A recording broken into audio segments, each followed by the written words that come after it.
Hello, this is Reindeer's Bees, and today I'm going to talk about swarming and how to stop it. So what really is a swarm? Swarms are the way that honeybees reproduce. So what they do is they start making queens in the hive as replacements. And then they run the queen around the hive to make her lose 25% of her weight and don't let her lay any eggs. Well, now once they've done that, what they'll do, the foragers initiate the swarming.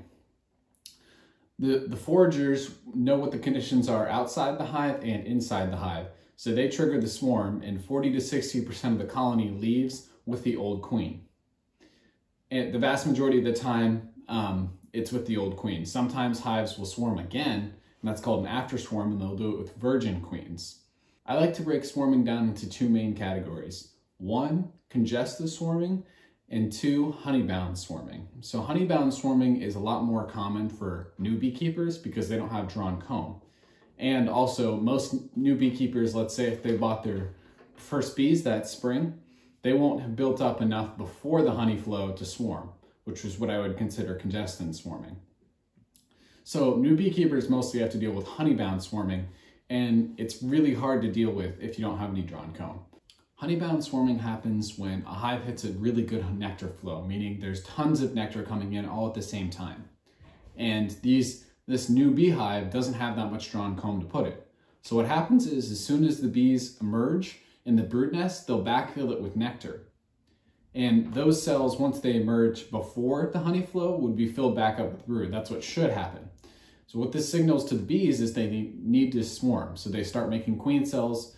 And so when you're looking through a hive to see if they're honey bound or nectar bound, you want to look to see where they put the nectar. If it's in the middle of the brood nest filling all the cells that are hatching, that's a good sign that it is honey bound swarming. Congestion swarming, this is before the honey flow, and the bees are just pulling in, tons of pollen and some nectar, like enough to keep them going, but not enough to like fill up honey supers full of nectar. So this is, during this portion of the year, I called it the buildup. They are trying to fill the box as fast as they can full of brood. And when they run out of space to put brood and, the bees that are emerging so quickly, thousands of bees hatching every day, that's when I call it congestion swarming. With both types of swarming, you'll generally see 3+ queen cells, as well as queen cells with swarming are normally on the bottom of the frame. That doesn't mean they won't be on the upper parts of the frame near the top. It absolutely does happen, but the vast majority of the cells are going to be at the bottom of your frame. And with single deeps, it's easy because you can tip one box and look at the bottom and the cells will be on the bottom. With double deeps, they like to put them in between the boxes. That's their favorite place for the queen cells. Congestion swarming is a lot easier to stop than honeybound swarming, because congestion swarming is generally when you have very strong hives in the spring. And at that point, you've likely had some drawn comb from past years that you haven't used yet. So what I suggest people to do to stop future congestion swarming, or if they're starting to make queen cells because of this congestion, what you can do is go into your strong hive, find the queen, then find emerging frames of brood. Make sure the forecast is pretty warm for the next few days. And you can take those emerging frames of brood, like I'd say max 2 frames, and put it into a smaller colony. And that way you're boosting the smaller colony, so when the honey flow hits, all of your hives are roughly the same size. And so you want to go into that hive, pull those 2 frames of emerging brood. You've already found the queen, so you set her off in a queen clip to the side.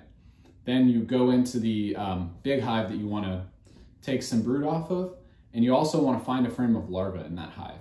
Walk over to your small hive and shake that frame in, because that frame has all the nurse bees. Most of the bees on that frame of capped brood aren't nurse bees, because the capped brood doesn't need to be fed. It just needs to be kept warm, so it doesn't take very many nurse bees. But the frame of larvae, that has a lot of nurse bees.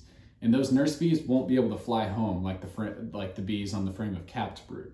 So if you shake that frame, maybe even 2 of nurse bees into your small colony, that will make sure they can make sure they're able to keep that brood warm, as well as choosing emerging brood that will heat itself pretty much instantly. The bees will be hatching right away and then heat the rest of the bees that haven't come out yet. So those are the 2 keys for keeping your brood alive when equalizing. So once you've pulled those frames of brood and taken some of those bees and given them to your smaller colony, what you want to do is replace those frames with drawn combs.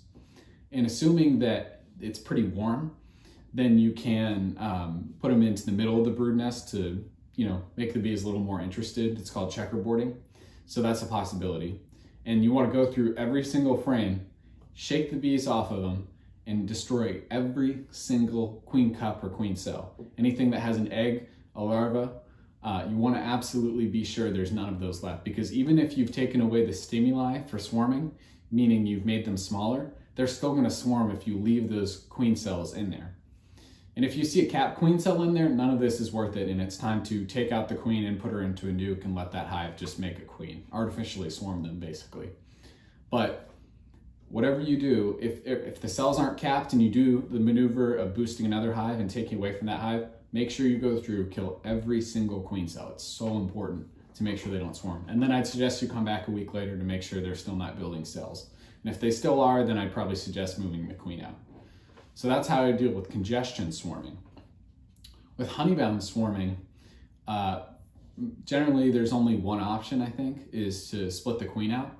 But if, let's say you're really far behind and you just haven't gotten a honey super on yet, then I think it is possible to stop your bees from swarming if you give them drawn comb to put their nectar in that they're backfilling the brood nest with.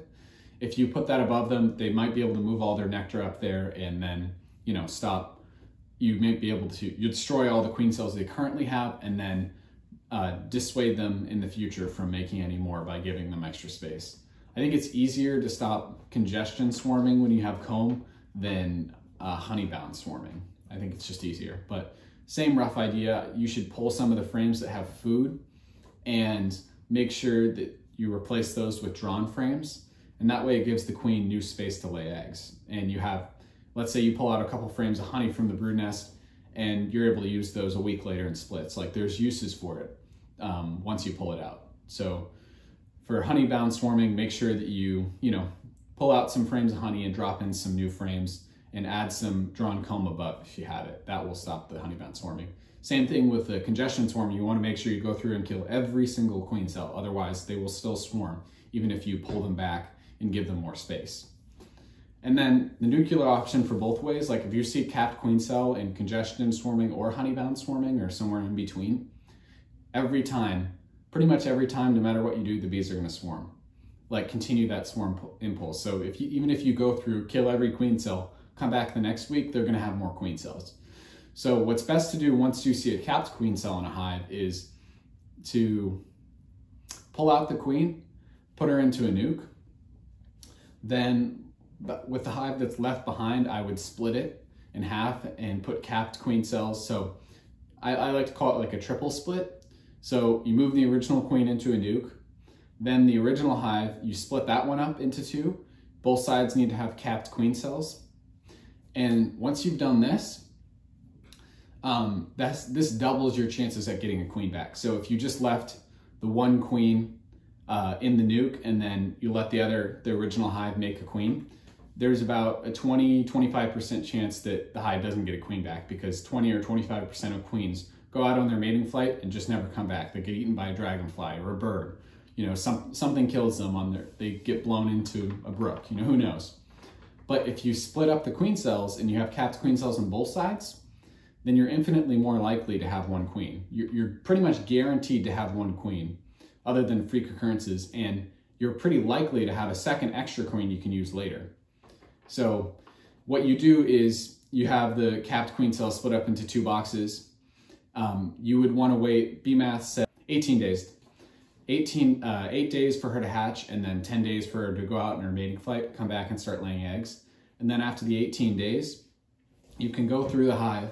If you see eggs in either of the capped queen, original places that had capped queen cells, then you're good. And if one of them doesn't have one and one of them does, you just combine them back together. Bam, you have a nuke with an old queen, and then a brand new, and a hive with a brand new queen, which is even better because brand new queens are awesome. So this is what I like to do, a triple split when I see swarming, when I see capped queen cells. And it's very effective. You don't lose any bees. That's why I do it. And one quick tip for like really beginners, make sure if your hive swarms, don't try to put it back into the original hive. Like they're just gonna leave right again the next day. You have to, like, even if you add space, that they already have queen cells and they're already ready to leave. So make sure that you put them in a new hive.